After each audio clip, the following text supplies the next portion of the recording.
Hey yo, thanks for tuning in to Celeb Sauce. It's the backup channel back in Celeb Up and bringing you all the breaking news. Happy day after Turkey Day. I hope your day was filled with love and happiness and you were surrounded by family with all the good foods to eat. And I want to give a shout out to the indigenous people who built the foundations of America long before the pilgrims hit the shore. Shout out to you. Now let's get into it. I think we can all agree that we enjoy Toni Braxton, but we enjoy happy Toni Braxton. You know what I'm saying? When Toni Braxton is not in a good mood, everybody gets the attitude. Well, happy Toni Braxton went on the Jennifer Hudson talk show, and she told a story that I thought was just hilarious, right? So she goes on and she says that Little Kim approached her, and Little Kim was like, yo, when I get married, I want you to sing at my wedding, right? So Toni was like, look, I don't think my songs are appropriate for weddings. You know, I don't make happy love songs. You know, a lot of my love songs are sad, right? So Kim is like, nah. When I get married, I want you to sing You Mean the World to Me, right? So Toni said to her again, look, I don't think that's a good idea because, you know, my love songs are not happy love songs, right? And Kim was like, you know, it doesn't even matter because nobody even understands what you're saying anyway. You know, that mess is hilarious because it is true. Listen, Toni is the original mumbler, okay? She was mumble rapping before any of these young guys thought it was a thing, okay? And Toni doesn't care. Toni just goes in the booth. She doesn't even care about the lyrics. She's like, I got this. I got this, okay? And then she goes in the booth and she mumbles for like 3 or 4 minutes and she puts out a gem and we love it, okay? Now, while we're on the subject of love stories, let's talk about Larsa Pippen and Michael Jordan's son. If you didn't know, Larsa Pippen, Scottie Pippen's ex-wife, is now in an intimate relationship with Michael Jordan's son, Marcus. And some NBA players have criticized the relationship because Scottie Pippen and MJ were teammates, you know, and it seems like it's a little iffy situation, right? So in response to the criticism, Larsa Pippen came out and said, listen, quote unquote, I just met him 3 years ago. I never knew him or his family. I was 21 years old and in college when Scottie played 1 year with MJ, and we weren't friends with them like everybody thinks. I don't know how I feel about this. Listen, is it okay for Larsa to be dating Marcus, Michael Jordan's son, or is that like violation? You know what I'm saying? Aren't there like certain people who are just off limits that you just, even if they're attractive, you just wouldn't deal with because of past relationships or because of proximity or because it's not a good look? You know what I'm saying? Like I'm not looking at my best friend's sons like, hey, that's a prospect. You know what I'm saying? Shouldn't we have some limits? Shouldn't there be some boundaries that we just don't cross? And I mean, maybe it's my calculations, but aren't there over 300 million people in the United States? Like, you mean to tell me you couldn't find not a one person aside from Michael Jordan's son to date? That's just crazy to me. Listen, maybe I'm wrong. Maybe it's okay. Let me know what you think in the comments. Is it cool for Larsa Pippen to be smashing Michael Jordan's son? Let me know. But wait. Before you leave your answer in the comments, I want you to think about your old, dusty, crusty ex-coworker and think about their wife and think about how you would feel if their wife was smashing your kid. That's crazy.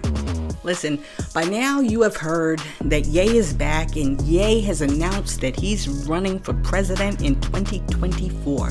And not only is he running for president in 2024, but he has also announced that he went over to Mar-a-Lago. And he went and he met with President Trump. And he asked President Trump if he would be his running mate. Listen, I don't know what was discussed in the meeting. I don't think I really want to know what was discussed in the meeting because I can almost guarantee you the meeting was a hot bowl of mess, okay? But while we're talking about Mr. West, we have to discuss the fact that he was spotted with Nick Fuentes at the Miami airport. Photos of the two were reportedly taken before Ye's meeting with Trump, right? So if you don't know who Nick Fuentes is, Nick Fuentes was instrumental in the Stop the Steal movement and also participated in the Unite the Right rally in Charlottesville, where an accused neo-Nazi drove his car into a group of pedestrians/protesters, killing a woman and injuring 35. Listen, in the past, this dude Fuentes argued that segregation and Jim Crow were better for black people, okay? In response to the photo of Ye with Fuentes, one person on social media wrote, quote, "Lol, Kanye West is out here in matching outfits and catching flights with Nick Fuentes, the white nationalist who called black voters the ninja vote," end quote. That's right. Not only did this dude say that African Americans would be better under segregation and Jim Crow, but he also called African American voters the quote-unquote ninja vote. Listen, I do not understand why Ye insist on dealing with these people. Listen, you gotta understand, there are certain people who will smile in your face. They will tell you all the nice things you want to hear just to butter you up.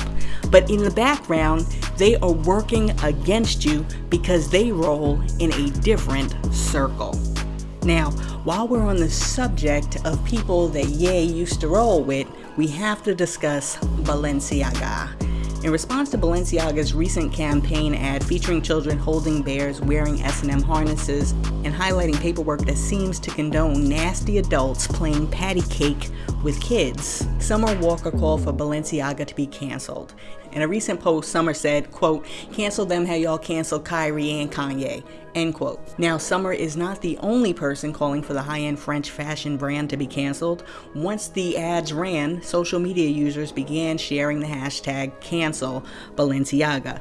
Now, I find this very interesting because when I came on here the other day and reported that Ye was buying up all of Balenciaga and he was writing Ye 2024 on it and he was getting ready to sell it to the people for $20, I said Ye needs to be careful and Ye needs to start his own thing and Ye needs to stop relying on these brands to make his money. He needs to do his own thing from scratch, right? Because these companies can take you down, right? And some people, not all, but some people were in the comments like, yo, you hating sis, you know what I'm saying?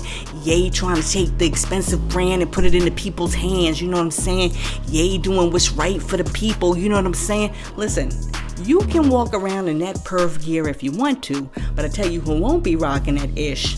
Not me. And let me tell you, if you still want to walk around in the Balenciaga, why don't you get yourself a Bill Cosby hat, a Jeffrey Epstein scarf, an R. Kelly Rolex, and some Harvey Weinstein boots to make it a matching set, okay? The best advice that I can give Ye is this. Go find those old trash bags that you were trying to sell the Gap clothes out of, right? Take those trash bags, put the Balenciaga in those trash bags, take it outside, set it on fire, and never look back, son.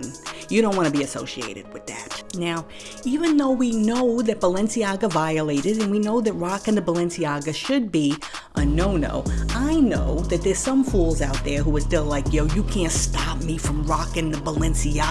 Yo, I'm about to get this $20 Ye Balenciaga. I'm gonna be rocking the couture on the street, son.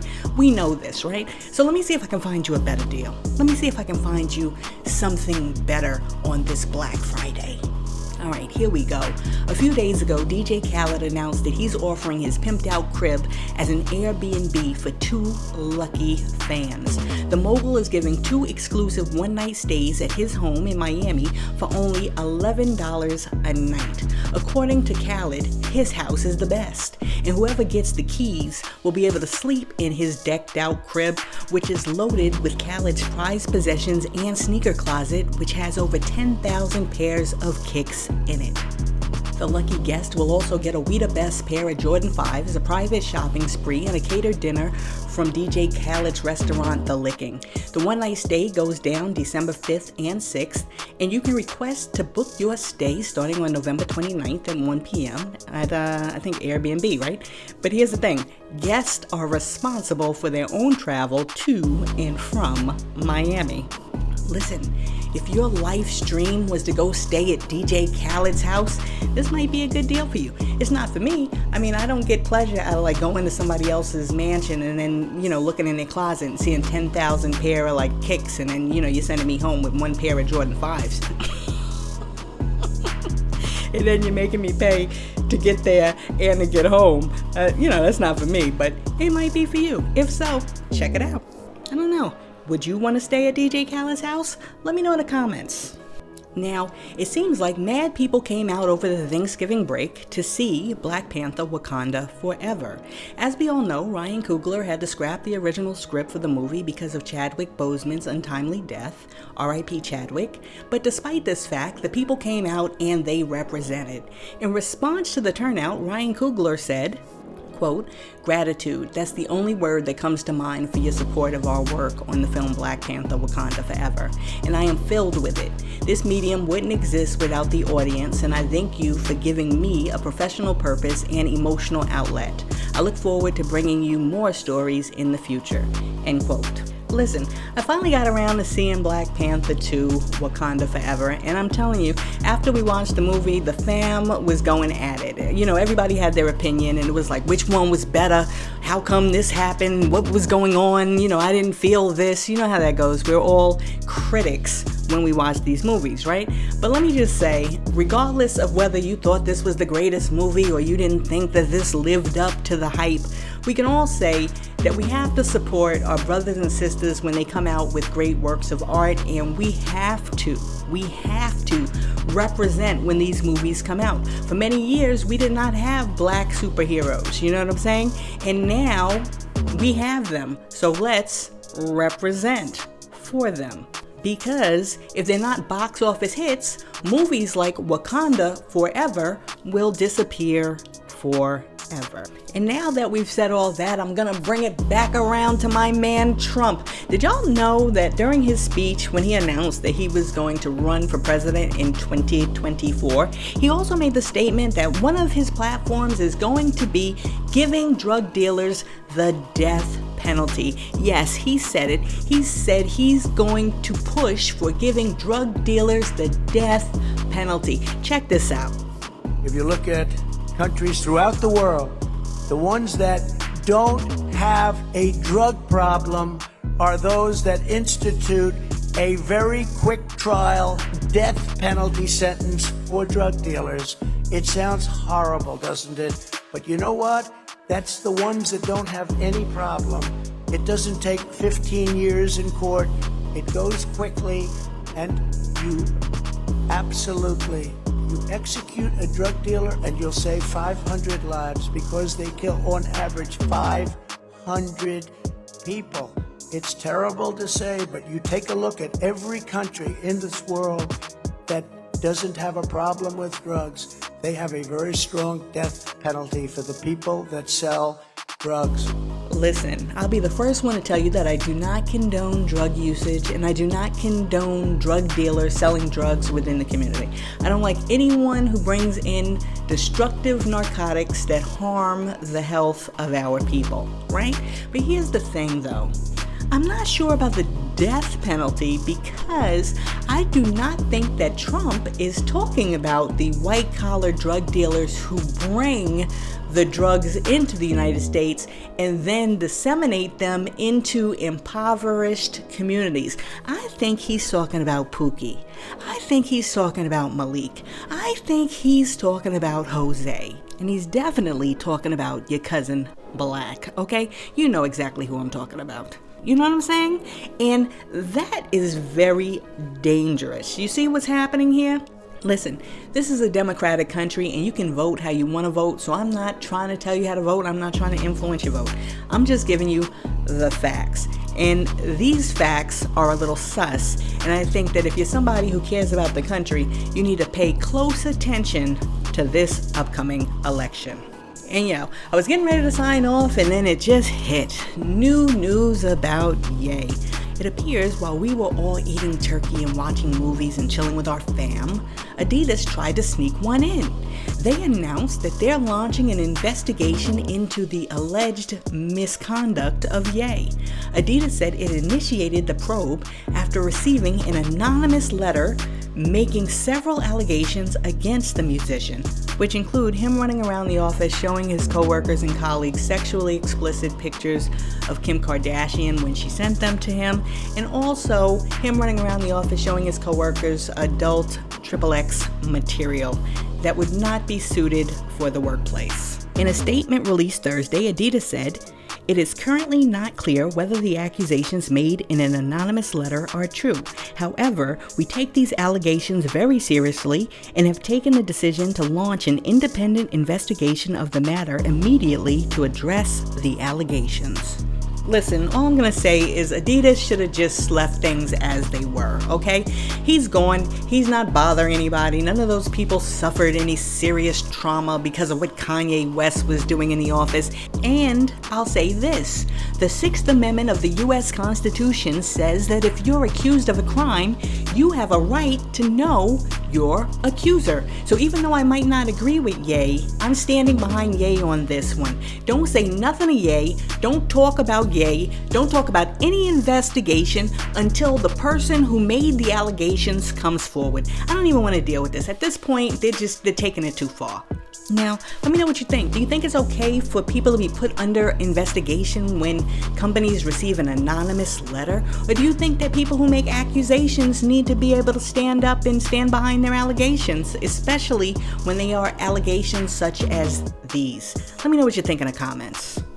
Hey yo, thanks for tuning in to Celeb Source, your source for celebrity news. Be sure to like and subscribe to the channel. Peace.